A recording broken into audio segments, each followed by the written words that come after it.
Bisa. Mau hari apa bisanya? Mungkin nanti reading days aja kali ya, Bu? Minggu depan ya, berarti hari apa, Selasa? Selasa juga? Oke nggak? Sama aja kan ya, kayak hari biasa lah ya, hari Selasa. Jamnya mau 6:30 atau mau jam 8 kayak gini? Kalau hari Selasa. Nanti di Bebas mau hari aja deh, Bu. Senin. Oh, enggak? Oh iya, iya boleh ya. Nanti Yulia minta tolong ya, mau hari Senin atau Selasa, terserah. Oke, siap, Bu. Pilihan jam Kalau mau berapa Senin aja? 6:30, kalau mau 6:30 biar cepet, nggak terlalu malam, oke, nggak apa-apa, oke-oke aja. Oke, jam 6:30 semua berarti ya? Heeh, Maksudnya ya. nggak ada pilihan yang lain kan? Nggak ada, 6:30. Kalau syukur-syukur kalau mau hari Senin, jadi biar Selasanya udah santai kan, bisa. Oke, siap, Bu. Nanti coba tanya teman-teman yang lain. Oke, udah pada masuk mic-nya? Oke, udah masuk ya. On cam ya semua ya.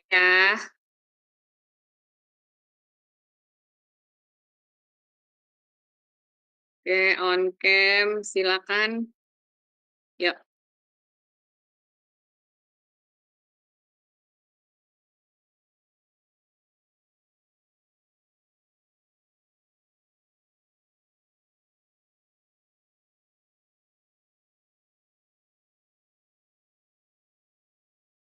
Dilanjut ya.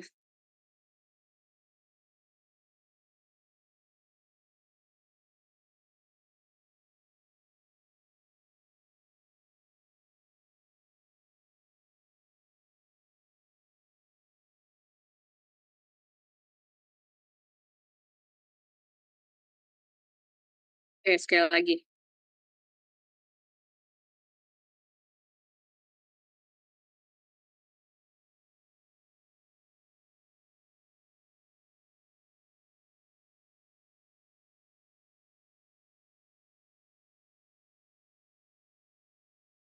Oke, cukup.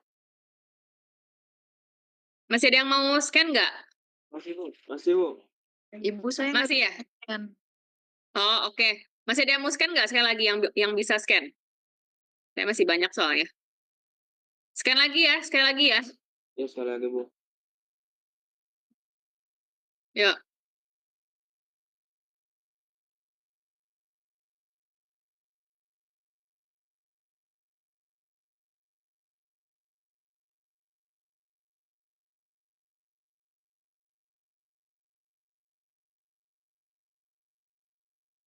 Oke, cukup. Ya, bentar. Nggak apa-apa. Saya absen. Yang lain itu ya, on cam ya. Minta tolong on cam ya. Oke, Alfianto, ada nggak? Hadir, Ibu. Anto di on cam, Anto. Maaf, Ibu lagi di jalan. Kamu udah tahu kuliah, makanya jangan sambil nyetir. Lanjut, Anissa. Hadir, Bu. Hadir terus Doni Harahap.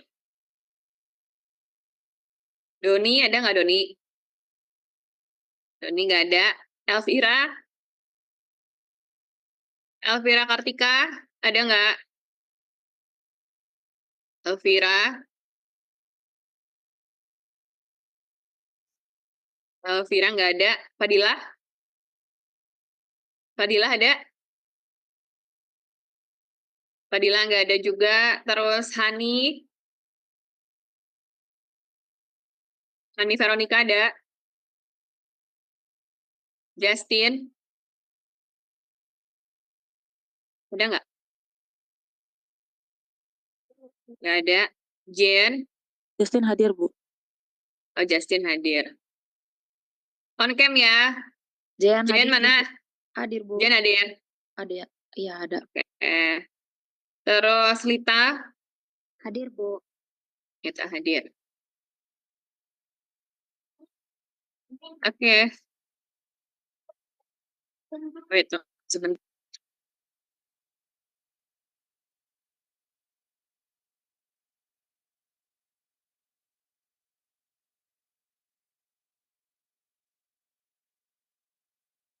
Iya, biasa, iklan. Oke, saya mau share screen materi, tolong dibuka cam-nya. Minta tolong dibuka cam-nya. Ya, yang bisa dibuka, minta tolong ya. Selain yang nggak nyetir atau di jalan, minta tolong dibuka cam-nya. Oke, kita mulai. Jadi sekarang kita masuk ke pertemuan ke-6 ya. Waktu berarti 2 minggu yang lalu kita belajar tentang populasi ya, populasi sama sampel. Terus hari ini, jadi kita akan belajar bagaimana cara menghitung sampel ya, ataupun nanti responden yang akan kalian untuk ngumpulin data ya, berapa responden yang kita butuhkan untuk menyelesaikan penelitian kalian ya. Ini udah kelihatan belum? Udah ya. Oke. Tetap on cam ya, yang lain ya. Nah, oke, jadi sekarang kita masuk ke terkait instrumen penelitian. Artinya kita sudah masuk bagaimana kita mendapatkan si datanya ya, berapa kebutuhan si sampelnya, respondennya ya, terutama untuk penelitian kuantitatif ya. Mungkin dari sini teman-teman yang lagi pada skripsi ya, pasti akan membutuhkan berapa sampelnya. Kalian nanti ini akan kalian pakai ya, dan ini harus udah ada nanti pada saat kalian melakukan sidang proposal ya. Jadi harus udah memperhitungkan berapa kira-kira estimasinya ya. Oke, nanti kalau ada yang mau tanya, tanya ya.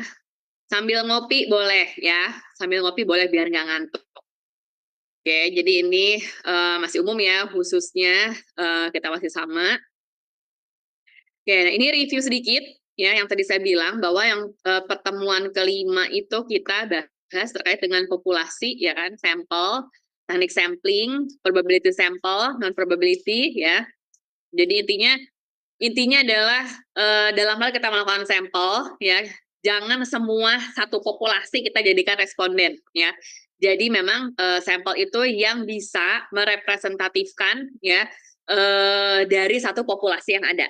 Kalau misalnya satu populasi kita lakukan jadiin sampel ya, nanti kesulitan di kalian sendiri ya, secara waktunya ya, terus secara prosesnya juga lumayan lama ya, lebih ke waktu lah kalau gitu, dan juga ke biaya ya. Oke, tapi ada kondisi juga ya, kayak yang saya kemarin pernah bilang, kalau misalnya populasinya dia cuma sedikit ya, artinya misalnya cuma 100 orang ya, 100 orang, kalau 100 orang terus ataupun cuma 80 orang lah ya populasinya. Nah, itu bisa kalian jadikan sampel. Jadi memang ada kondisi sampel sebanyak populasi, tapi kalau kondisinya adalah si populasi itu hanya sedikit. Jadi bisa kalian pakai sampel ya. Secara total bisa kalian jadikan responden. Oke, lanjut. Nah, ini ya. Jadi di sini ada sampel penelitian cross-sectional, menghitung besar sampel penelitian ya. Jadi di sini ada sampel penelitian cross-sectional ya. Secara keseluruhan itu namanya cross-sectional ya. Jadi cross-sectional ini menjadi salah satu jenis metode penelitian observasi ya. Nah ini, poinnya adalah menganalisis rangkaian data variabel penelitian yang telah dikumpulkan pada satu titik waktu tertentu. Ya, jadi hanya dalam satu titik waktu tertentu aja ya. Nah di sini cross-sectional ini juga mencatat informasi yang ada dalam satu populasi ya. Jadi nggak bisa dilakukan manipulasi variabel. Nah terus cross-sectional ini, ya poinnya adalah terkait dengan cross-sectional adalah hanya satu titik waktu tertentu, ya, di mana partisipan dalam jenis penelitian ini dipilih berdasarkan variabel minat tertentu, sehingga studi cross-sectional bersifat observational, dikenal sebagai penelitian deskriptif, bukan kausal ataupun relasional. Jadi dia hanya ya udah nggak bisa dilakukan dia forecasting. Misalnya biasanya tuh kalau minat ya, salah satu minat, terus untuk mencari satu karakteristik biasanya, ya. Cross sectional itu sebenarnya untuk mencari satu karakteristik, misalnya terkait dengan kepuasan pelanggan, kayak gitu ya contohnya. Oke, lanjut. Nah, di sini ciri-cirinya ya, hanya satu titik waktu, terus riset cross sectional tidak melibatkan manipulasi variabel, Terus metode cross-sectional memungkinkan peneliti untuk melihat banyak karakteristik yang tadi saya bilang, jadi bisa melihat dari usia, pendapatan, jenis kelamin ya, jenis kelamin dan juga lebih ke karakteristik orangnya ya.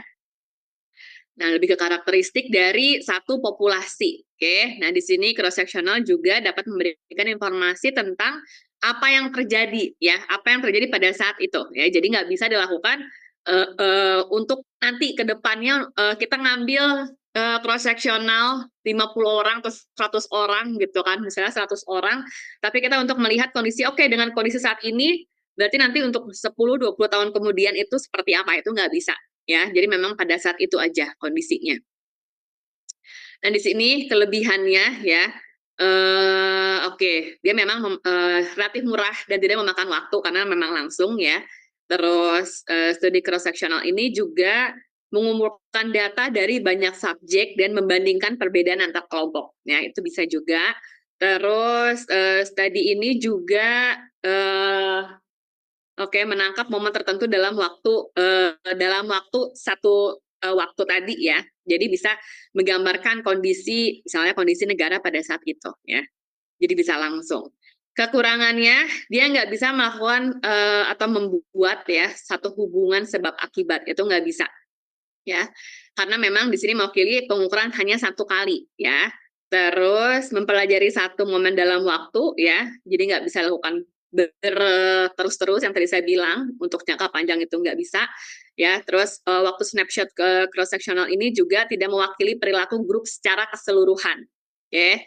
Jadi memang kalau cross sectional yang tadi saya bilang ya, mungkin ada teman-teman di sini yang ngambil terkait sama ini ya, kepuasan pelanggan ya kan, terus lebih ke satisfaction kali ya, ataupun kita melihat karakteristik orang yang pakai transportasi A gitu kan, atau transportasi B itu seperti apa, itu bisa kita pakai namanya jenis ini adalah cross sectional ya. Oke, nah di sini ya rumusnya untuk cross sectional tadi ya, studi epidemiologi untuk mempelajari prevalensi ya, distribusi maupun hubungan P dengan mengamati secara serentak dari populasi ya. Terus tidak mengenal adanya dimensi waktu ya, jadi itu sebenarnya menjadi weakness-nya ya. Terus memang dia murah dan serta tidak memerlukan waktu untuk follow up lagi ya. Nah, ini rumusnya. Jadi cross sectional itu dengan rumusnya seperti ini. Dengan ini kondisinya jumlah populasi ini yang diketahui ya. Jadi pakai rumusnya seperti ini. Oke. Nah, ini kalau rumus sampel cross sectional ya dengan kondisi populasi tidak diketahui ya. Jadi dia bisa pakai namanya Lemshow sih sebenarnya ya. Jadi kalau kondisinya belum diketahui ya, terus kondisinya kita mau pakai cross sectional ya, ini rumusnya seperti ini. Dia pakai Lemshow. Lemshow itu ini. Seperti ini ya, bedanya ini. Jadi kalau misalnya memang diperlukan besok kalian pakai, tinggal masukin aja sih rumus-rumusnya ya. Jadi memang ini udah udah kondisi nilai baku ya. Jadi tinggal berapa kira-kira proporsi si populasinya gitu ya. Kalau memang dia nggak tahu berarti ya udah, berarti kita langsung masukin aja di sini ada rumusnya ya. Oke, nah contohnya ya. Ini contoh cross sectional mencari sampel minimal pada penelitian pemberian ASI secara eksklusif. Ya, mencari sampel minimal pada penelitian pemberian ASI secara eksklusif. Untuk mendapatkan nilai P, kita harus melihat dari penelitian yang telah ada ya. Jadi bisa ngelihat dari kondisi literatur yang ada. Jadi dari jurnal, misalnya itu sudah diketahui ada populasinya ya, kita bisa pakai angka dari penelitian terdahulu ataupun dari jurnal terdahulu ya. Nah, lanjut, tapi kalau mau pakai penelitian terdahulu ya, sebaiknya kalian jangan main asal itu dijadikan kutipan ya, selama penelitian terdahulu itu dia belum melakukan publish ya. Jadi kalau kalian mau pakai jadi referensi, mau jadi kutipan atau mau jadi seperti ini, mau dapat datanya, itu cari jurnal ya, baiknya jurnal yang udah di-publish. Itu lebih kredibel gitu ya. Karena kalau kita pakai yang penelitian terdahulu itu belum tentu Betul, ya. Selama memang belum dipublish, artinya belum ada yang review ya, masih kondisi dari pure dari kampus misalnya, terus kita ngelihat itu dijadikan referensi, jangan ya. Kecuali hanya mau ngeliat penelitian terdahulu tuh seperti ini, tapi kalau dibuat menjadi kutipan atau dijadikan satu literatur itu nggak boleh ya. Oke, lanjut. Nah, di sini dari hasil penelitian Suyatno tahun 2001 ya, di daerah Demak, Jawa Tengah, proporsi bayi P ya, P yang diberi makanan ASI eksklusif sebesar 17,2% ya. Artinya di sini P-nya itu adalah 0,172 ya. Berarti kalau kita cari nilai Q-nya 1 min P langsung ya. Jadi kita pakai rumus yang tadi ini ya.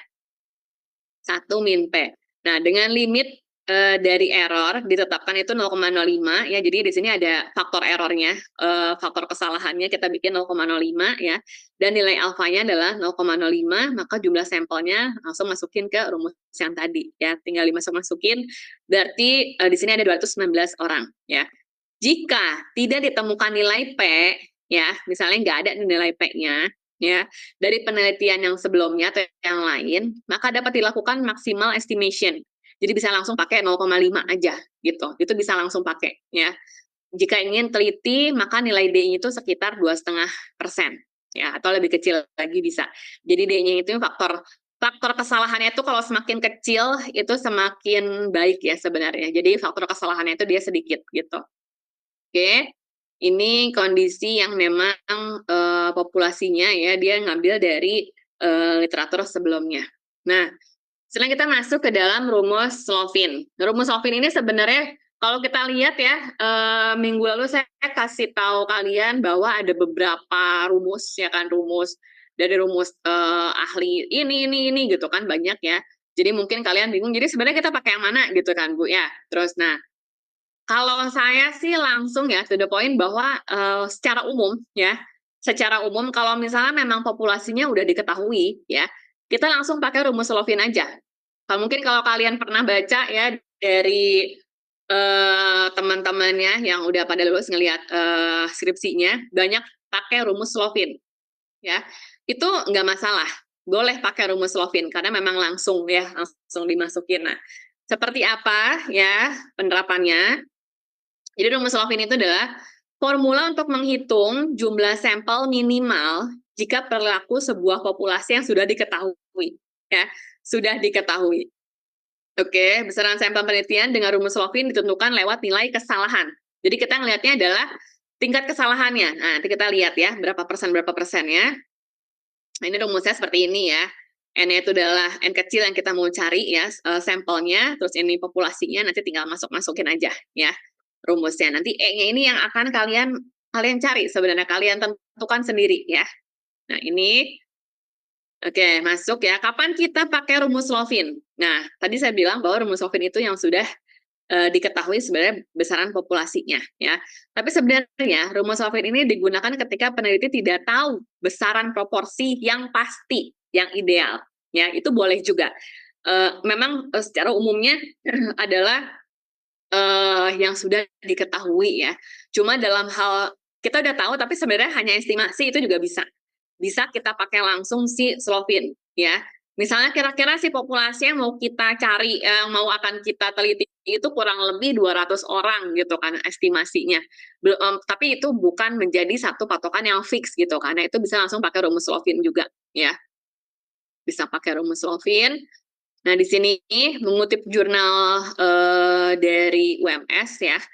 Nah, nilai E itu ya 10%, artinya faktor kesalahannya. Nah, kalau kita pakai 10% kapan?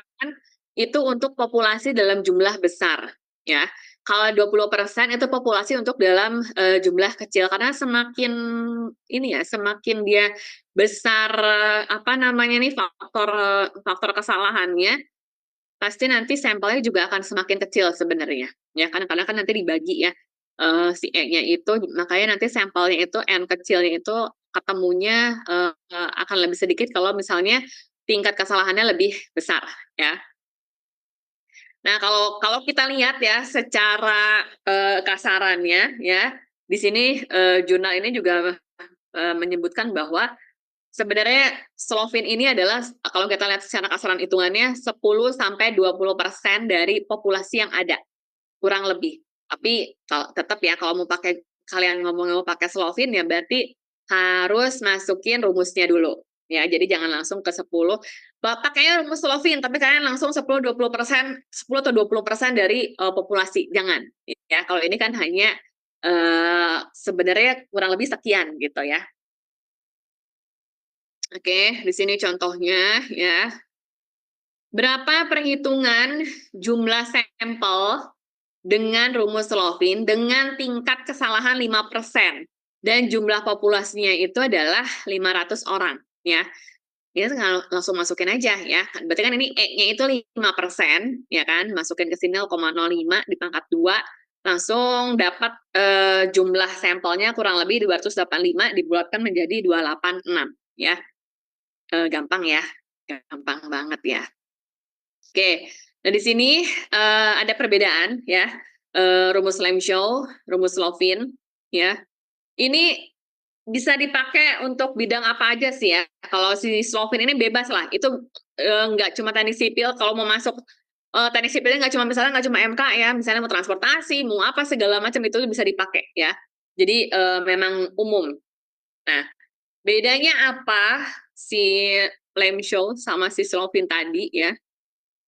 Kalau rumus Lemchow itu cocok digunakan untuk menentukan sampel penelitian dengan populasi yang memang belum diketahui pasti totalnya ya kalau si Lemchow. Nah kalau si Slovin dia memang sudah diketahui kurang lebihnya adalah sekian. Kalau si Lemchow makanya tadi kan pakainya contohnya adalah pakai jurnal sebelumnya gitu ya.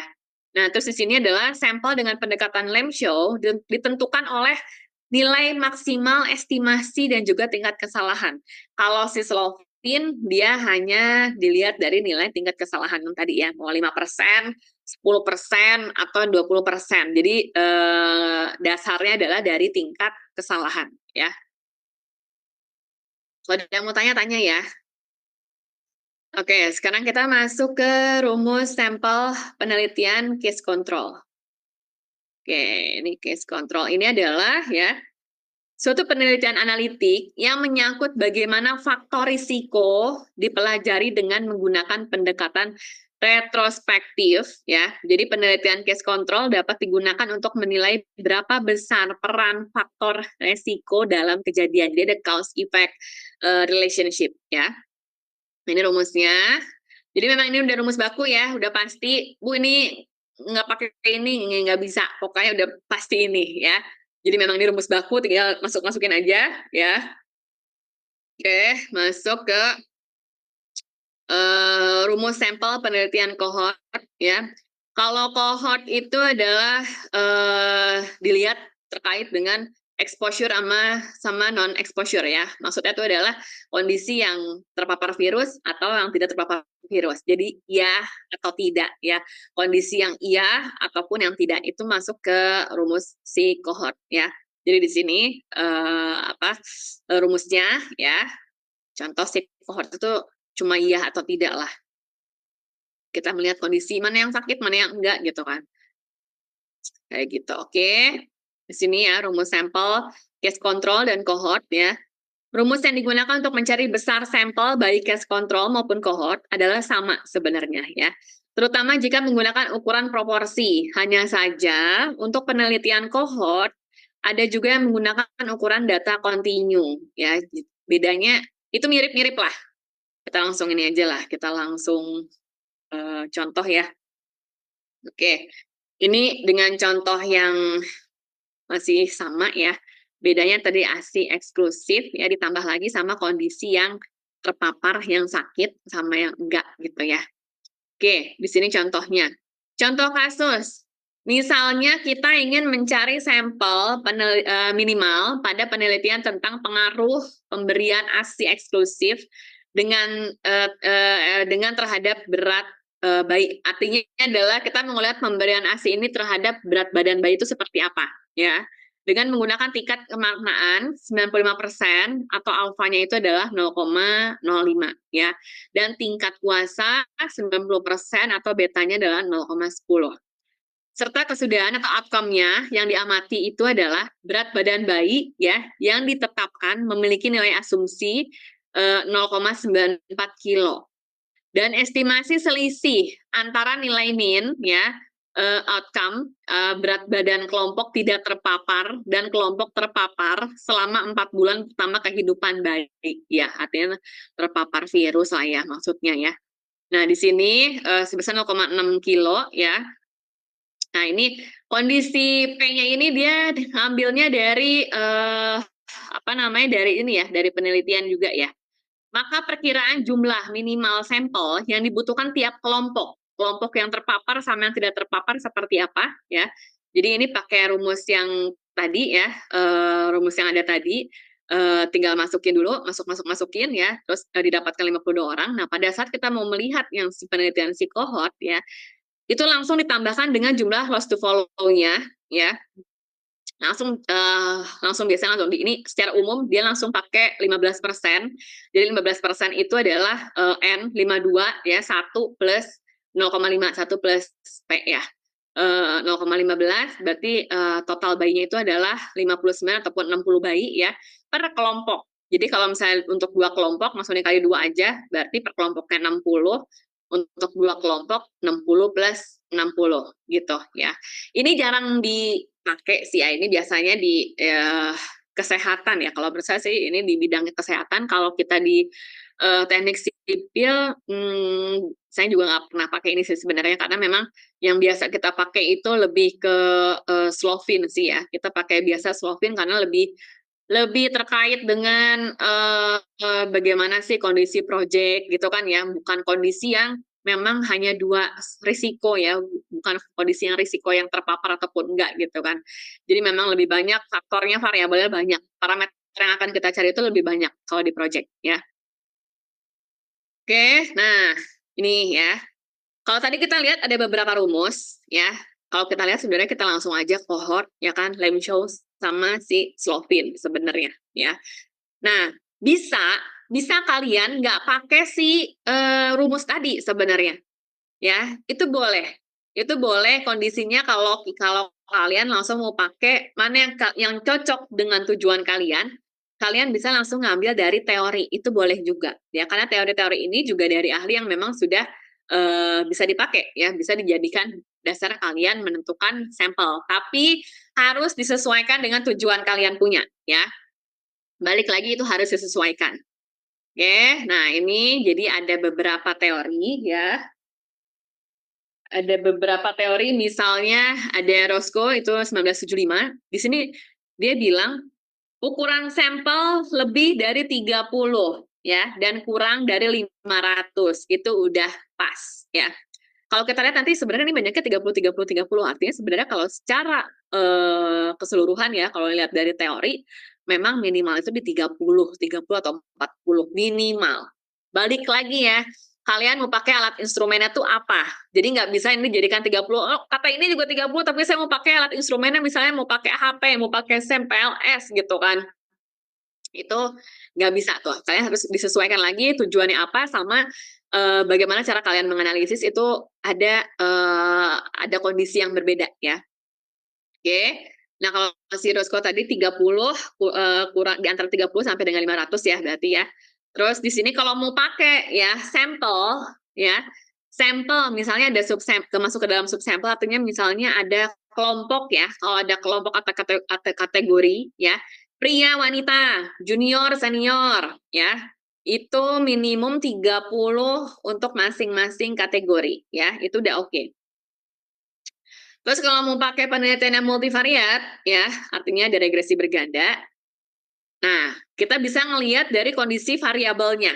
Misalnya variabel kalian yang akan kalian tanyakan itu adalah 20 misalnya ya, X1 sampai X20 misalnya. Dari 20 variabel itu dikalikan sama 10 kali gitu. Berarti 20 kali 10 sama dengan 200 sampel. Ya, itu maksudnya 10 kali dari jumlah variabel. Itu maksudnya ya. Terus untuk penelitian eksperimen sederhana dengan kontrol eksperimen yang ketat, penelitian yang sukses adalah mungkin dengan ukuran sampel kecil antara 10 sampai dengan 20. Ini kalau kondisinya kalian melakukan eksperimen ya. Kalau eksperimen itu masih oke dengan sampel 10 sampai dengan 20. Itu kalau kata si Roscoe ya. Di sini ada si Guy dan Deal ya, ini dari India, berpendapat bahwa sampel haruslah sebesar-besarnya ya. Namun ukuran sampel yang diterima akan sangat bergantung pada jenis penelitian. Balik lagi seperti apa ya. Kalau misalnya deskriptif, maka sampel minimumnya adalah 10% dari populasi ya. Terus kalau korelasional artinya mirip kayak ini ya, korelasional multivariat ya, itu bisa pakai sebentar. Bisa 30 subjek ya minimum. Kalau misalnya pakai perbandingan ya per grup kategori ya, berarti 30 subjek per grup.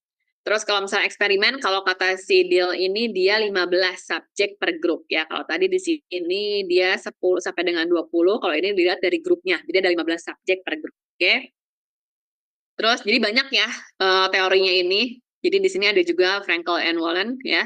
93. Di sini kalau ngomong deskriptif 100, korelasional 50. Sebenarnya kalau kalian mau pakai ya, besok kalau misal memang kalian akan pakai dengan pakai teori ini, bisa kalian jembrengin tuh ya dari si siapa tuh namanya tadi, si Roscoe, si Deal ya, Frankel, nanti Malhotra, apa semuanya mirip kira-kira, sebenarnya kurang lebih mirip ya. Kurang lebih itu ya mirip-mirip lah angkanya, tapi bisa kalian sesuaikan, oke kalau ini berarti dia minimumnya sekian, maksimumnya sekian, berarti kalian bisa ambil dari tengah-tengahnya. Balik lagi, disesuaikan dengan tujuan kalian punya, ya. Oke, terus kata Malhotra, ya. Memberikan panduan ukuran sampel yang diambil dapat ditentukan dengan cara mengalihkan jumlah variabel dengan 5 atau 5 kali. Kalau tadi sebelumnya 10 kali ya, kalau si Malhotra ini misalnya variabelnya 20 langsung kali 5 gitu ya, berarti 100 ya. Jadi bisa kalian pakai. Yang penting dasarnya itu kalian masukin kata siapa. Saya ambil sekian responden, artinya sekian sampel, itu kata siapa. Saya nge-refernya dari teori yang mana ya. Itu harus kalian jelaskan nanti, itu di bab 3 ya. Di bab 3, dan nanti di dalam kalau sidang proposalnya di bab 3 di PPT-nya juga kalian menjelaskan siapa sampelnya ya. Dari 100 orang itu kalian siapa aja yang mau kalian tanya ya. Jadi harus ada biar tahu ya, nanti saya liatin deh. Kalau misalnya kalian main asal tanya ya, nanti itu setelah ini ada materinya ya, terkait dengan validitas ya. Artinya pada saat nanti kalian uji validitas ya, hasil yang akan kalian dapat itu dia nggak valid ya. Terus itu jadinya hasilnya nggak bagus, tidak sesuai dengan yang kita mau nantinya. Oke, di sini ada Ari Kunto, ini juga biasa dipakai ya, Ari Kunto ini juga. Oke, jika peneliti memiliki beberapa ratus subjek dalam populasi, maka mereka dapat menentukan kurang lebih 25-30%. Bisa langsung dari populasinya. Oke, sorry. Terus, nah kalau di sini populasinya itu cuma 100 sampai 150 orang, ya. Nah, dia kalau menurut Ari Kunto, kalau memang populasinya cuma 100 orang, dia bisa langsung dijadikan sampel sebenarnya. Karena memang si populasinya itu dia cuma sedikit ya. Kalau kita 100 orang, terus kita mau ngambil 10% dari 100 orangnya gitu kan, kok kayak nggak ini ya, nggak make sense lah ya. Jadi 100 populasi ya berarti 100 itu jadi sampel juga, oke? Sorry, Imam Ghazali. Nah, Imam Ghazali ini memang ahli juga ya, ahli statistik ya. Ini biasanya kalian juga nanti pada saat di bab 3 ada penjelasan-penjelasan ya terkait dengan statistik. ini harus kalian baca ya dari beberapa teori. Jadi ini saya kasih teori-teori ke kalian, nanti kalian cari lebih detail ya.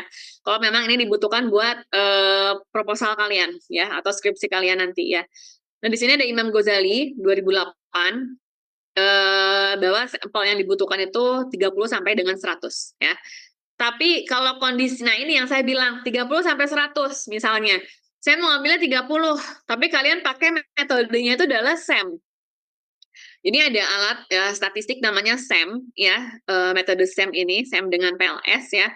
Nah, kalau SEM PLS ini memang dia minimal 100 ya.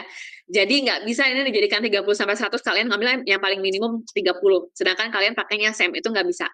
Misalnya secara umumnya harusnya berapa? Kalian lihat lagi alat yang kalian pakai itu mau pakai apa metodenya ya. Oh berarti kalau saya pakai SEM berarti saya ngambilnya 100 responden gitu ya.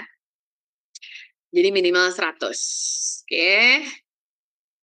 Ada Sugiono. Sugiono juga biasa dipakai juga ya teorinya.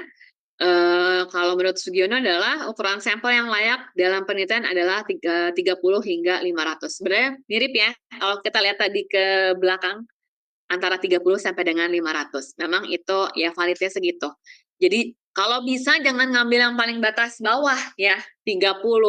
Minimal banget itu kayaknya udah lumayan bagus tuh 40 ke 50 itu udah minimum ya. Jadi jangan ambil yang paling bawah banget. Karena pada saat 30 ternyata ada 5 atau 10 orang hasilnya nggak bagus, itu 5-10 orang itu kalian take out terus running lagi malah jadi kurang datanya ya. Jadi minimal kayak ada cadangannya lah. Oke. Terus nah kalau Sugiono dia kalau lihat dari variabel dikali 10 ya, mirip sama yang tadi yang India ya, yang Biel itu juga sama. Terus ini ada Har et al 2014 ya. Sebaiknya ukuran sampel harus 100 ya atau lebih besar sebagai aturan umum ya. Di sini juga Har et al juga meminta untuk minimal 100. Memang itu sebaiknya kalau populasinya besar itu 100 itu udah cukup lah. Itu udah bagus ya. Kalaupun memang yang tadi bilang populasinya cuma 100-150 ya berarti ya udah 100 atau 150 tadi itu dijadikan sampel ya. Oh, ini contoh pada pernyataan dapat 19 item pernyataan. Ini berarti 19 variabel. Dia juga sama ya. Dia dikalikan 10 berarti dari variabel yang ada berarti kali 10 berarti 190 sampel atau sampai 200 lah.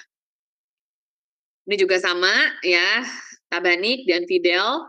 Ini rumusnya juga ya sesuai dengan teorinya. Oke, bisa kalian pakai kalau memang sesuai ya. Oke, sampai sini. Ada yang mau tanya dulu terkait dengan sampel? Ada yang mau tanya? Ada yang mau tanya nggak? Ada yang mau tanya? Silakan. Terkait sama skripsinya yang kalian lagi kerjakan, boleh ditanya ya. Bu, saya udah masuk ke bab 3, berarti saya langsung pakai rumus baiknya apa ya, tujuannya atau apa itu boleh. Yuk, silakan kalau ada yang mau tanya, boleh. Nggak ada? Masih pada ada kan ya? Ini pada off cam lagi soalnya. Ya, masih ada ya semua ya. Oke, saya lanjut ya. Saya lanjut. Sekarang kita masuk ke instrumen penelitian, artinya kita masuk ke instrumennya, ya, alatnya. Bagaimana kita dari data yang udah ada, udah terkumpul, terus apa yang harus kita lakukan, ya? Ini perhatiin ya, karena kalian akan melakukan hal ini kalau misalnya kalian pakai kuantitatif, ya, pasti pakai ini. Jadi di sini ada teknik pengumpulan data, validitas, ada reliabilitas. Ya. Oke, teknik pengumpulan data. Ya, teknik pengumpulan data sangat ditentukan oleh metodologi penelitian yang diambil atau dipilih oleh peneliti, ya. Jika peneliti menggunakan metodologi kualitatif, ya, berarti pengumpulan datanya bisa pakai observasi, ya, atau FGD, ya. Terus wawancara juga bisa, terus bisa langsung ke studi kasus, ya. Nah, kalau misalnya kuantitatif, caranya dengan cara kuesioner, ya kan? Terus bisa wawancara, terus ada studi dokumentasi juga, ya itu bedanya, ya. Jadi yang tadi saya bilang kalau kalian pakai kuantitatif, kalian akan menemukan ya perhitungan tentang validitas, reliabilitas, ya uji ini, uji apa segala macam lah, ya itu pasti kalian akan melakukan hal itu, ya. Oke, tadi di sini ada pengumpulan data, observasi, ya. Jadi saya tuh suka ngelihat ya sebelum-sebelumnya. Data primer, data sekunder, ya. Data primer karena kita tahu data primer itu pakai wawancara, terus ditulis kalian data primernya adalah wawancara, kuesioner, dokumentasi. Padahal sebenarnya maksudnya ini jangan sampai besok salah ya. Pada saat kalian penulisannya adalah data primer dan data sekunder, artinya data apa yang kalian dapatkan? Ya, ini yang selalu cara penulisannya kurang tepat. Kalau data sekunder, misalnya data proyek, jangan ngomong data proyek, apa data yang kalian mau pakai, ya? Misalnya schedule, kontrak, adendum, ya, kurva S, misalnya. Schedule sama kurva S beda ya. Ada schedule, ada kurva S, misalnya. Terus misalnya kita mau pakai lagi RAB, ataupun ada gambar teknis, atau mau pakai DED, gitu kan. Itu artinya jenis datanya, mau pakai apa nih, ya macam-macam datanya. Data primer, misalnya apa yang mau didapatkan dari data primer? Dengan cara observasi kuesioner, itu caranya. Bukan data primer itu adalah kuesioner, bukan. Itu cara. Oke. Misalnya apa yang didapatkan dari data primer? Misalnya apa ya? Harga atau resiko proyek, terus faktor misalnya faktor keterlambatan, faktor tentang klaim, faktor permasalahan apa segala macam. Jadi kita tuh mendapatkan data apanya. Kalau mau nanya observasi, kuesioner itu caranya, ya. Jangan sampai besok pas sidang salah, ya. Jadi saya udah kasih tahu kalian, karena ini sering, bukan sering, memang 90% lah rata-rata seperti itu cara penulisannya, ya. Oke, nah di sini observasi ini teknik ya, teknik bukan data primer ya. Teknik untuk mengumpulkan data primer. Oke, ada observasi. Ya, kalau observasi ngapain? Jadi kita langsung mengamati secara langsung ya. Terus udah gitu kita ngelihat oh kondisinya proyeknya ini dia longsor misalnya. Kondisi tanahnya seperti bla bla bla bla bla bla bla terus difoto dokumentasi. Nah, itu langsung ya. Atau mau ngelihat tentang material, warehouse-nya seperti ini, kondisinya materialnya gini-gini, kita langsung ngambil data di situ. Berapa satu hari itu data apa materialnya masuk apa segala macam, berapa jumlahnya keluar masuk warehouse-nya yang di use, yang belum yang nggak dipakai, terus waste-nya itu bisa namanya observasi ya, artinya langsung dapat datanya di lapangan. Nah, kalau kuesioner kita memberikan pertanyaan-pertanyaan ya, misalnya dia pakai skala Likert ya, artinya misalnya 1, 2, 3, 4, 5. Setuju, tidak setuju, sangat setuju kayak gitulah contohnya ya, itu masuknya kuesioner. Terus interview, kita mau langsung wawancara, itu juga teknik ya untuk mendapatkan data primer. Oke. Terus ada studi pustaka, merupakan salah satu teknik pengumpulan data, itu juga sama ya. Buat apa studi pustaka dapat datanya? Itu masuknya data sekunder ya. Studi pustaka artinya data sekunder, itu bisa ya, misalnya kita udah dapat secara analisisnya pakai kuantitatif dulu, nanti hasil dari kuantitatif kalian pakai, terus kalian analisa lagi, terus untuk mendapatkan misalnya rekomendasi atau mitigasi ya, atau strategi apapun itu yang kalian pakai dari ambil dari studi pustaka, misalnya ya, dari literatur yang ada. Nanti misalnya dari literatur tadi mau kalian interview lagi ya ke expert ataupun ke ahli apapun lah terserah ya. Untuk validasi itu boleh ya. Nah, oke, masuk sekarang ke validitas ya. Jadi validitas itu ini kata Malhotra sama Uma Sakaran ya. Ini yang biasa dipakai buat jadi teori tentang inilah, teori tentang bab 3 ya. Bisa kalian nanti lihat, nanti teorinya ini materinya yang saya kasih buat kalian pakai ya. Dasar, oh saya mau ngambil data tentang ini ya. Oke, validitas ini untuk menentukan ya sejauh mana perbedaan benarnya. Yang diukur tuh seperti apa ya. Oke, dilihat dari yang benarnya ya. Terus validitas adalah cara pengujian mengenai seberapa baik instrumen dikembangkan dengan konsep langkah-langkah tertentu ya. Oke, jadi intinya valid atau enggak gitu ya. Valid atau enggak si data yang kita dapat dari beberapa responden gitu. Oke. Macam-macam validitas, jadi ada namanya subjektif ya. Validitas subjektif merupakan jenis validitas yang kriterianya sepenuhnya ditentukan berdasarkan pertimbangan peneliti, baik pertimbangan nalar maupun pengalaman keilmuan. Terus ada validitas isi, ya, menunjukkan pada sejauh mana instrumen itu mencerminkan sesuai yang kita hendaki, ya. Karena kita sebenarnya pada saat kita melakukan penelitian, kan kita juga udah membuat hipotesa, ya. Hipotesa kira-kira proyek ini dia terlambatnya gara-gara apa namanya, masalah A misalnya, ya kan. Jadi kita tahu nih, masalah A ini secara garis besar nih, secara informasi yang ada tuh adalah masalahnya gara-gara apa, gitu. Misalnya ya, misalnya ada kondisi project yang bermasalah sama kemarin COVID. Logikanya, kondisi COVID kemarin itu berdampak ke terkait sama produktivitas orang, ya. Banyak ya proyek-proyek yang dia supply manpower-nya itu jadi berkurang. Banyak ya kayak gitu proyek yang makanya dengan adanya permasalahan tadi ya, produktivitasnya berkurang, proyek itu pasti otomatis terlambat, ya. Misalnya dalam variabel kalian dengan adanya kondisi gitu ya, misalnya adanya produktivitas, berkurangnya produktivitas berdampak ke finansial ataupun tidak? Jawabannya tidak setuju. Itu udah nggak masuk akal, ya nggak? Itu udah nggak masuk akal. Karena kalau udah produktivitasnya kurang, lalu dia berdampak ke si waktu, itu otomatis ke finance, ya, pasti ke keuangan proyek.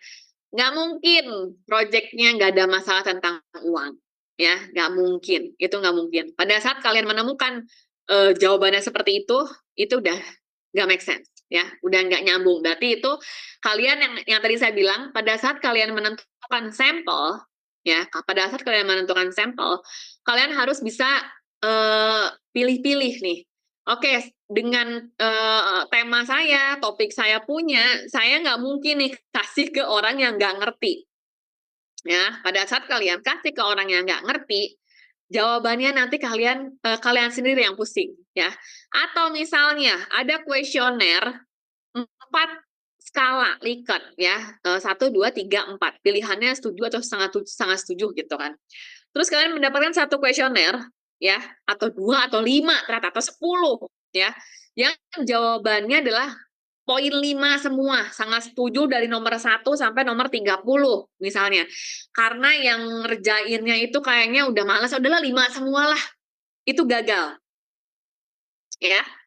Itu itu bisa berimpact ke hasil validitas. Ya. Ya, itu bisa impact pada saat itu nanti ada satu item atau satu variabel ataupun nanti ada jawaban. Pokoknya nanti kelihatan lah di situ. Itu bisa di take out tuh. Ya. Itu akan impact ke sana. Kalau misalnya 10 dapat 20 variabel atau sorry ada 20 sampel yang ngerjainnya kayak gitu. Wah, itu hasil kalian jelek nantinya. Ya. Jadi misalnya dampak dari faktor ini yang gampang ya, faktor keterlambatan proyek X ini sebenarnya keterlambatannya gara-gara banyaknya perubahan desain. Tapi karena jawabannya pada ngaco, ya, penyebab yang pertama itu adalah terkait dengan apa ya, misalnya terlambat material, misalnya. Itu jadi nomor 1. Ya, jadi itu yang agak kok nggak nyambung ya, gitu loh. Nggak nyambung, nggak sesuai sama kondisi realnya, ya. Pada saat kita melakukan analisa yang kita punya, pakai statistik, dengan kita bandingkan dengan kondisi real dari kontrak proyeknya, data proyeknya, pas kita ketemu, wah nggak nyambung. Nah, itu udah aneh berarti, ya. Berarti kalian nanya sama sampelnya yang kurang kredibel lah gitu ya. Itu ya. Jadi concern lah buat kalian ya. Oke, lanjut. Nah ini, jadi ada alatnya ya, memang pakai SPSS. Ini yang umum lah, yang paling simple ya, pakai SPSS. Ini bisa kalian pakai belajar, maksud saya bisa kalian pelajari nanti di YouTube. Sekarang udah banyak ya, umum banget dan itu kayaknya gampang deh. Karena SPSS ini biasanya juga nggak usah pakai IDM ya, nggak usah pakai alat SPSS. Di Excel sebenarnya bisa juga kalau kalian bisa ya. Itu juga bisa belajar dari YouTube, itu juga saya juga belajar dari YouTube kok gitu. Terus SPSS ini juga belajar dari YouTube ya, atau dari buku yang tadi saya kasih itu ya, saya kasih materi-materinya, nanti kalian cari sendiri, itu ada semua ya. Karena bukannya saya bilang, masa sih Bu, ini kan susah banget pakai aplikasi gitu kan, enggak lah, sekarang teknologi udah gampang ya. Karena saya lihat satu semester kemarin itu juga kayaknya mahasiswa bisa semua. Padahal saya bilang kalau mau belajar, kalian mau belajar cari orang olah data buat belajar ya, buat belajar misalnya bareng-bareng boleh. Kata info dari mahasiswa, nggak perlu Bu, ini udah gampang dan ada di YouTube gitu. Jadi udah bisa masuk semua ya. Oke. Nah ini jadi gimana sih caranya ya? Validitas ini untuk kita uji itu seperti apa? Ya, jadi sebenarnya dari kuesioner yang tadi yang kita dapat ya, kan kalau misalnya kita lihat kan ada nilainya 1 2 3 4, 1 2 3 4 5 ya, skala Likert-nya tadi. Itu kan angka 1, yang 1 berapa, 2 berapa, untuk yang X1 nilainya berapa, X1, X2 kan berarti kan pertanyaan ya, pertanyaan variabel 1 sampai 30, misalnya kalian punya 30 variabel, X1 nilainya berapa, 1, 2, 3, 4. Kita lihat, nanti di input kita masukin dulu ke Excel, biar gampang. Gitu, dimasukin, nanti kalian masukin variabel X sama Y-nya itu ke ini ya, ke software gitu. Tinggal dimasuk-masukin. Baru dari situ dan langsung running sih sebenarnya. Kalian tuh cuma masukin ini aja. Masukin data ya, hasil kuesioner dan kalian mendeskripsikan masing-masing dari hasil di SPSS. Itu aja sebenarnya. Jadi segampang itu sih sebenarnya ya. Jadi kalian cuma masukin angka yang udah dari Excel masuk, terus kalian pahamin, abis ini kita mau lihat, oke, klik analyze, correlate, bivariate, atau mau apa, kalian mau dapatnya X, Y gitu kan, artinya ada X, Y, ada pengaruh ya. X yang mempengaruhi si Y gitu. Kalau cuma X doang, nggak ada Y-nya, mau nggak mau kalian pakainya si SEM ya, minimal 100 ataupun 200 ya, karena nggak ada terhadap kinerja apa gitu. Oke, nah di sini bisa kalian coba-coba ya, bisa kalian coba-coba, tapi kalian lebih detail lagi, cari tahu, maksudnya apa, karena ini udah pakai laptop ya, jadi memang kalian harus coba sendiri gitu, lagi dicoba.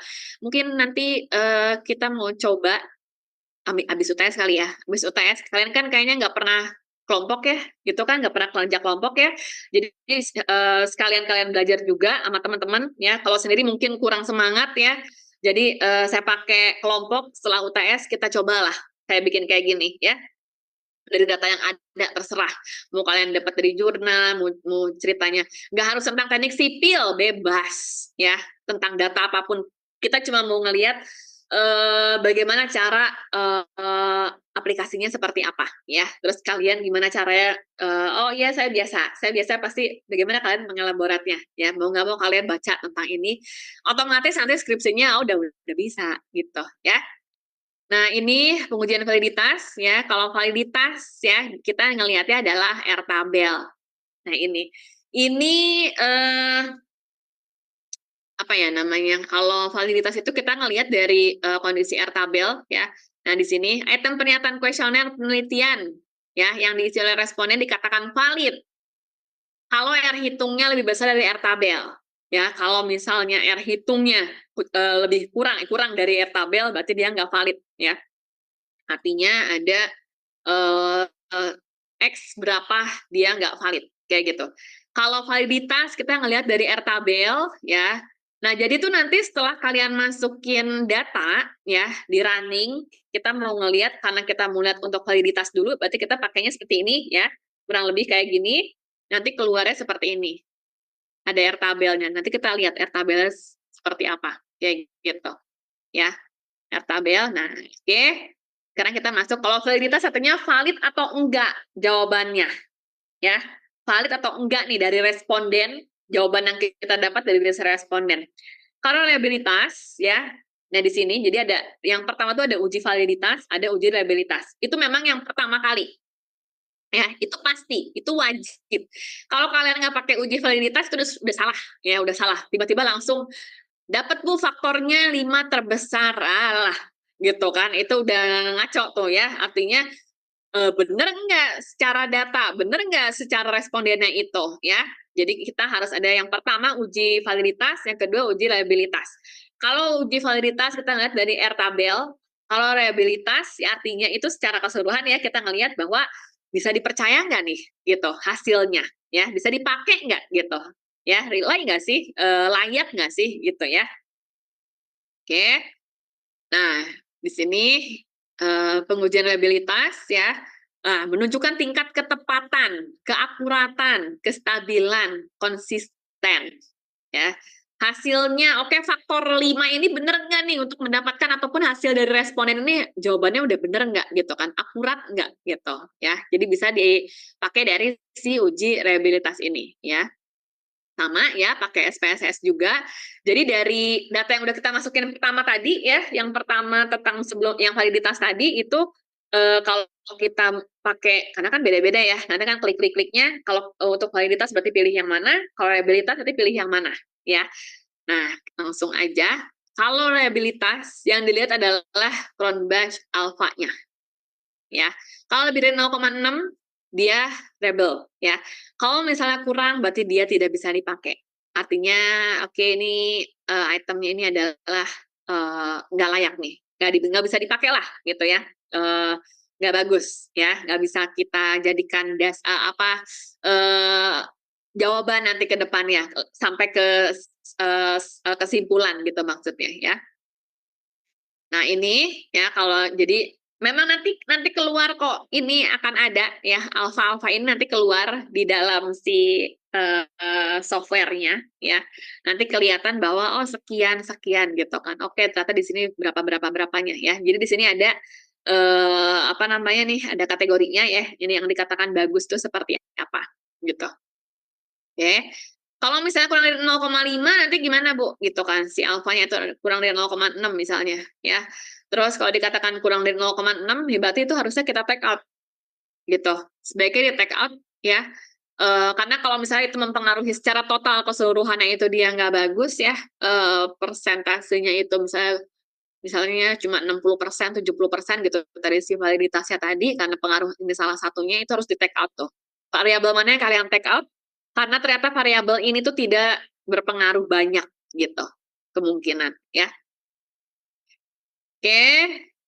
Nah ini cara-caranya ya, apa namanya teorinya ya. Kalau caranya yang tadi di sini, nanti ini teorinya ya.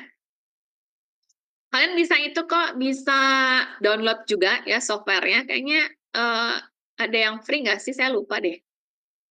Kayaknya ada yang student juga ya. Coba-coba lah ya nanti ya, coba dicek ya. Bisa langsung download enggak. Jadi kalian coba, siapa tahu kalian mau coba, asalnya bikin datanya gitu kan, bikin data-data dapat dari mana, kalian cari-cari gitu kan, contoh data buat ini, buat penelitian kuantitatif gitu. Misalnya kalian masukin, terus kalian coba-coba masukin pakai ini nih, ya. Bener nggak dapatnya seperti apa, ya.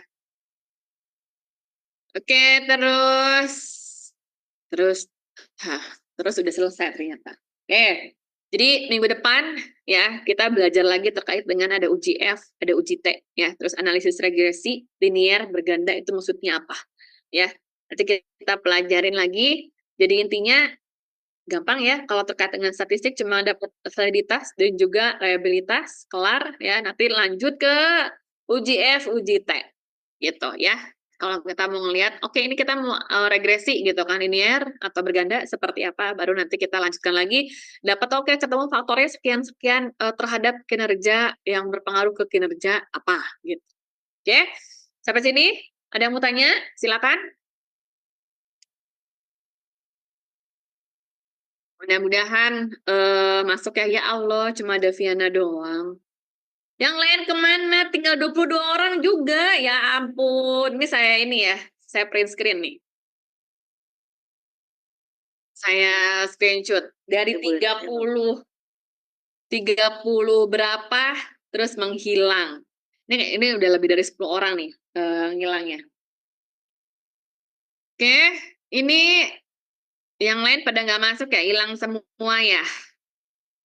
Saya absen yang di sini ya, berarti ya, yang ada sampai dengan selesai. Oke, ada yang mau tanya lagi? Ada yang masih bingung? Saya mau nanya boleh nggak Bu? Tapi tentang Boleh. penelitian kualitatif. Mm-mm. Saya kan menggunakan teknik wawancara, Bu, metode wawancara. Terus tadi kata Mm-mm. Ibu juga membutuhkan sumber yang berbeda ya, Bu. Mm-mm. Sumber apa ya maksudnya? Kayak pekerjaan mereka yang beda, misalnya satu pengawas, satu Oh, gitu. oke. Terus, kamu kualitatif, kuantitatif? Kuali, Bu. Kuali? Wawancara. Iya. Enggak. Maksudnya kamu tentang apa sih? Kayaknya bukan kamu kuantitatif ya? Kali Bekasi, Bu. Tentang RAB gitu. Oh, Iya. mau dapat apa? Faktor keterlambatannya sih, Bu. Kuantitatif dong kalau gitu. Kemarin kata Pak Ade itu sih pakai wawancara sih. Kualitatif? Iya, wawancara. Oh, kuantitatif faktornya itu jadi pakai gimana? Pakai kuesioner? Wawancara langsung. Oh, sebentar ya. So, saya bingung. Viana mau dapat faktor keterlambatan, tapi nggak pakai statistik ya, berarti? Eh, Sebenarnya bukan faktor keterlambatan aja sih Bu, kayak metode crushing gitu-gitu juga sih. Oke, kalau itu memang kualitatif. Ya. Karena kan studi kasus. Tapi ada kondisinya pakai statistik juga nggak untuk mencari faktor keterlambatan. Biasanya pada saat kita tahu proyeknya dia terlambat, terus kita mau tahu ini terlambatnya gara-gara apa. Nah, biasanya pakai faktor keterlambatan itu dia pakai statistik. Gitu. Kecuali kalau mau wawancara juga boleh. Sebenarnya kan kalau kita mendapat faktor-faktor itu kan yang penting kan kamu udah bikin variabel ya. Kamu kan pakai variabel kan berarti. Terus pakai Iya, skala. iya pakai Skalanya berapa? 1, 2, 3, 4 sampai 4. 5. sampai 5 Bu. Pakai 5 skala misalnya. Nah, itu udah pasti statistik. Berarti kamu campuran antara kuantitatif dan kualitatif. Gitu. Nah, kalau misalnya wawancara, sebenarnya cuma kamu berarti berapa orang? Ada 5 Bu. 5 orang. Iya, Yakin? iya Bu. Pak Pak Ade menyenangkan 5 orang? Iya Bu. Hah, masa sih? Iya Bu. Kamu mau cari variabel, kecuali kalau kamu cuma mau validasi. Kecuali kalau cuma mau bilang, Pak, cuma mau nanya doang gitu. Artinya kamu nggak pakai skala. Cuma mau mendapatkan informasi. Kayak cuma observasi ya. Maksudnya observasinya itu adalah lapangannya itu wawancara gitu. Cuma mau tahu, Pak ada masalah apa sih Pak di sini? Gitu. Kalau saya ngitung analisisnya, Bapak tuh proyeknya terlambat, kemungkinan itu akan terlambat sekian persen. Dengan biaya itu kurang lebih mungkin sekian rupiah, misalnya. Nah, kalau saya pengen tahu realisasinya itu seperti apa, Pak, di lapangan, gitu. Tapi nggak pakai 5 skala ya, Viana. Kalau kamu pakai 5 skala, ya, ada liketnya sampai 5, berarti kamu pakai statistik. Dan itu nggak bisa 5 orang. Nggak bisa ya. Nggak bisa. Karena proyeknya, kalau di Bekasi kan orangnya banyak ya, SDA kan. Iya. Nah, kalau SDA mah kamu bisa kontraktor, bisa owner, bisa pengawas, sudah populasinya udah gede itu dalam satu proyek kan. Hitung satu kontraktor berapa orang? 200 orang. Ya kan? Sama sampai manpower-nya ya. 200 kurang lebih 500 orang lah anggap misalnya ya 300 orang, 400 orang ya kan? Kan nggak mungkin 5 orang kamu ngambil yang menjadi representatif di proyek tersebut. Ya kan? Nggak bisa. Coba dipastikan lagi. Ya. Kalau memang cuma, kenapa? Ya Ibu dulu. Iya. Ya, kalau menurut saya kalau memang cuma validasi, ya it's okay. Tapi kalau kamu memang mau setahu saya kalau Pak Ade terkait dengan faktor keterlambatan sih pakai kuesioner dan itu pakai statistik. Ini kan sama kayak punya siapa? Cecil ya, yang sebelumnya. Ya, Andini, Kak Andini. Andini, ya Andini bisa. Kamu lihat yang Cecil juga, saya udah benerin juga tuh. Yang Cecil soalnya yang terbaru kemarin. Banyak yang saya benerin, Cecil sama satu lagi siapa ya? Cecil oke lah, masih mending lah, ya. Itu bisa. Kamu lihat deh, itu pakai statistik. Ya. Sama ada lagi pertanyaan, Bu. Apa? Kan misalnya tadi kan sesuai bidangnya itu, Bu. Tapi kalau dari variabel yang diteliti sama Pak Ade itu, dia ada sesuai sama, dia pertanyaannya itu nggak sesuai sama job desk masing-masing, Bu. Tapi secara general, itu perlu pertanyaan secara general aja tuh sesuai bidangnya, Bu. General aja. General. Yang pasti dia paham nggak? Gitu. Misalnya kamu nanya ke siapa memangnya? Misalnya ke bidang apa sketchnya atau Hmm? atau sumber daya manusianya Orang materialnya. resource-nya ya. Kalau ke orang resource-nya SDM ngomongin tentang teknis jangan. Nggak masuk. Kecuali ke orang bagian keuangan. Efeknya kemana? Tapi lebih baik ke yang memang lebih ke paham tentang MK ya. Kamu misalnya cari orang QS, orang apa, bahasanya apa sih QS atau orang-orang quantity, terus orang engineering, terus apalagi ya, itulah yang paham lah, paham terkait dengan, soalnya kan kamu masuknya masalah proyek kan, jadi yang pasti PM, SM, CM, ya, terus udah gitu planner, itu wajib, project planner, ya, engineeringnya wajib, karena pasti keterlambatan tadi salah satunya adalah permasalahan engineering ya berubah. Ya, banyak perubahan. Terus kamu pasti cari orang kalau istilahnya kalau itu siapa sih Wika ya? Siapa sih? Adi Karya sama Nindya Karya, Bu. Udah cari orang adkonnya. Ya. Kalau bahasanya tuh kalau nggak adkon komersil atau QS. Itu yang tahu semuanya. Yang tahu masalah yang kamu cari itu di situ semua. Ngumpet di situ tuh orangnya. Ya, berapa kenaikannya, berapa kekurangannya, gara-gara apa, si set instruction gara-gara banyaknya berubahnya minta gara-gara apa, itu semua orang di situ semua, ya. Jadi kalau kamu nanya ke bagian SDM, dia nggak akan ngerti. Jangan. Itu menjadikan satu populasi aja, merepresentatifkan, anggap bahwa dia paham, ya kan? Tapi jangan kamu tanya. Jangan tanya ke K3 bagian suster, ya. Jangan. Oke. Lagi Makasih. yang mau tanya? Makasih, Bu. Bu, mau tanya, Bu. Boleh. Kalau misalkan populasi yang dicari itu nilainya saya nggak nemu, Bu, nilai pastinya.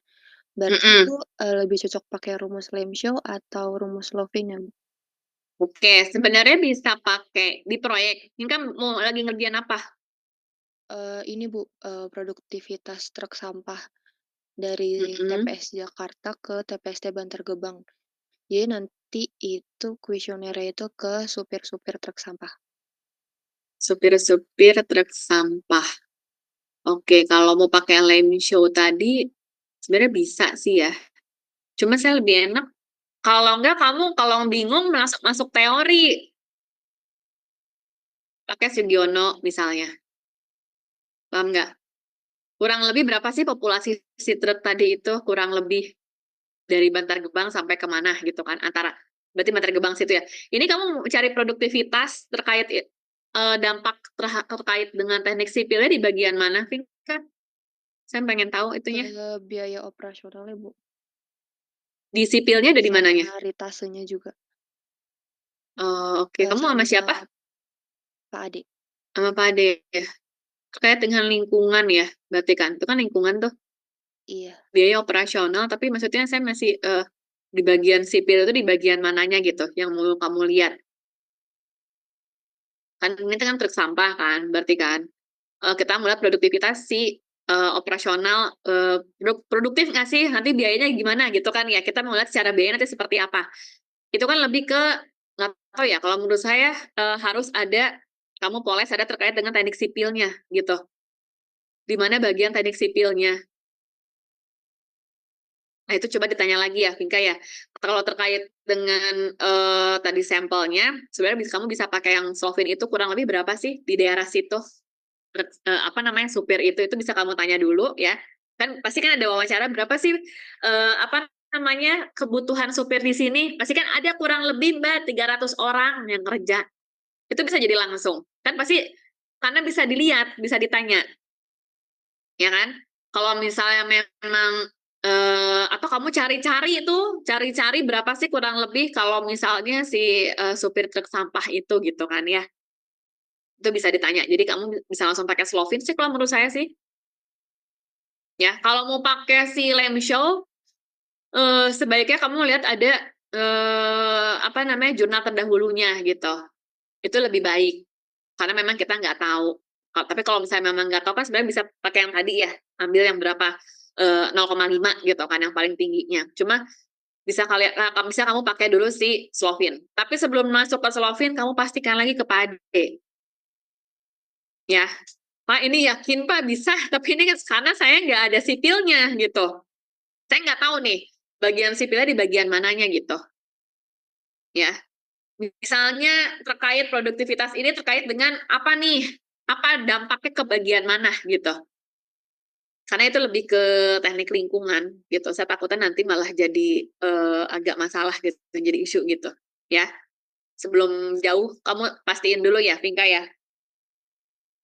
Iya, Bu. Makasih ya, Bu. Iya. Ada lagi yang mau tanya? Siapa lagi yang mau tanya? Silakan. Sudah cukup? Sudah cukup ya berarti ya. Ini ya udah ya. Ini saya ngambil tadi yang masih absen nih karena udah benar-benar hilang banget ya. Jadi saya ngikut yang hadir aja ya, yang hadir sampai dengan apa selesai. Oke.